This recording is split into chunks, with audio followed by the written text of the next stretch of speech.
अस्सलाम वालेकुम रहमतुल्लाहि व बरकातुहू। 14 अगस्त जश्न आज़ादी 77वीं सालगिरह पाकिस्तान की गुजर चुकी, सब ने मना ली और मुख्तलिफ लोगों ने मुख्तलिफ अंदाज से मुख्तलिफ तरीक़ों से उस जश्न आज़ादी को सेलिब्रेट किया। किसी ने रैलियाँ निकाली, कोई सड़कों पर निकला, किसी ने बाजे बजाए, किसी ने झंडियाँ लगाईं, किसी ने पौधे लगाए।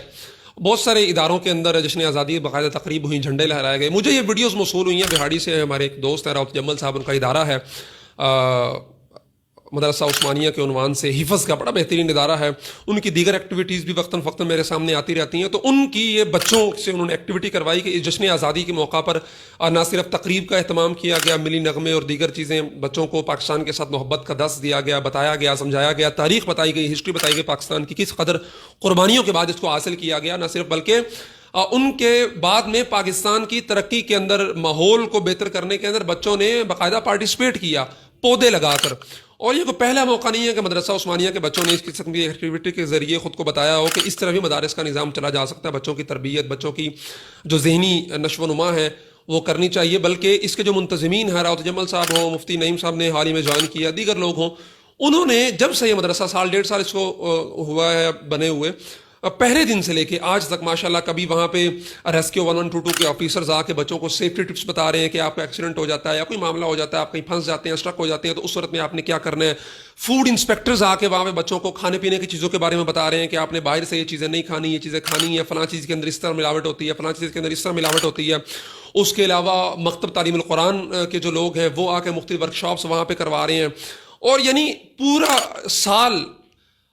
हर महीने इस तरह की एक्टिविटीज़ तालीम के साथ साथ बच्चों की जारी रहती हैं, जिससे न सिर्फ बच्चे कुरान मजीद बड़े अच्छे तरीके से हिफ़्ज़ कर पा रहे हैं, बल्कि मुआशरे के अंदर रहने के जो सलीके तरीक़े हैं वो भी बच्चों को सिखाए जा रहे हैं, ताकि सिर्फ एक कुरान मजीद को याद कर लेना, हिफ़्ज़ कर लेना यकीनन बहुत बड़ा एजाज़ है, बल्कि उसके साथ साथ जदीद दुनिया के जो तकाज़े हैं, ज़िंदगी गुजारने के जो तरीके हैं, वो भी उन बच्चों को वक्तन फ़वक्तन मुख्तलिफ वर्कशॉप के ज़रिए सिखाए जाते हैं। तो और फिर उससे होता ही है कि बच्चा जो वहाँ पढ़ रहा है, 12, 13, 14 साल का, दूसरी, तीसरी, चौथी, 5वीं करके आया हुआ हिफ़्ज़ कर रहा है,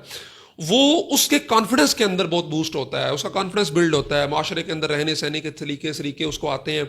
और ये बच्चे की आने वाले ज़िंदगी जो है, उसका फ्यूचर है, उसका कैरियर है, उसके अंदर बहुत बड़ा किरदार अदा करते हैं। तो इन बच्चों की ज़िंदगी के अंदर ये जो छोटे छोटे स्टेप आपको लग रहे होते हैं बज़ाहिर कि अभी इसका क्या फ़ायदा, जी बच्चों ने पौधे लगा दिए, बच्चों को जी फूड इंस्पेक्टर की वर्कशॉप दिलवा दी, बच्चों को रेस्क्यू 1122 के ऑफिसर ने आके सेफ्टी वर्कशॉप करवा दी,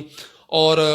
जो है ना विजन के ऊपर वर्कशॉप हो गई, गोल सेटिंग पे वर्कशॉप हो गई, और बच्चों को केयर काउंसलिंग पे इतनी सी उम्र में वर्कशॉप हो गई। तो ये छोटे छोटे स्टेप्स हैं जो बच्चे के सबकॉन्शियस के अंदर जाके बहुत सारी डाटा पुट कर रहे होते हैं, वहाँ जाके हिट कर रहे होते हैं, और बच्चा दिमाग के अंदर चीज़ें रखता चला जा रहा होता है, जो उसको आने वाली ज़िंदगी के अंदर उसको आगे पहुँचाने में, उसको तरक्की के ज़ीने तय करने में ये छोटे छोटे स्टेप बहुत बड़ा किरदार अदा करते हैं।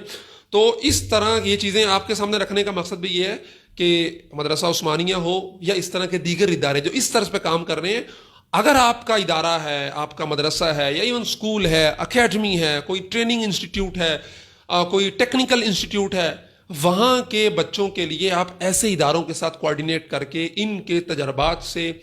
इनकी जो एक सोच है, जो एक विजन है इनका बच्चों को लेके, फ्यूचर को लेके, क्योंकि ये देखें, ये जो बच्चे आजकल आपको नज़र आ रहे हैं 12-13 साल के, ये हमारा 20 साल के बाद हमारा फ्यूचर है, और 30, 40, 50 साल के बाद यही लोग हमारे माशरे के दानिश्वर होंगे, यही माशरे की पॉलिसी को सेट करेंगे, ईवानों के अंदर बैठेंगे, आर्मी के अंदर नजर आएंगे, जुडिशरी के अंदर नजर आएंगे, पार्लियामेंट के अंदर बैठे हुए नजर आएंगे, और मुख्तलिफ कारोबार के अंदर आपको नजर आएंगे। हर तरफ यही बच्चे हैं जो हमारी आज की पौध है। तो इनकी अगर तालीम, तरबियत, ज़हनी नशोनुमा, जहन साजी अगर हम बेस्ट से बेस्ट तरीके से नहीं कर सकते, तो फिर हम कैसे ये तवक्को कर सकते हैं कि 30-40 साल के बाद हमारा फ्यूचर महफूज होगा।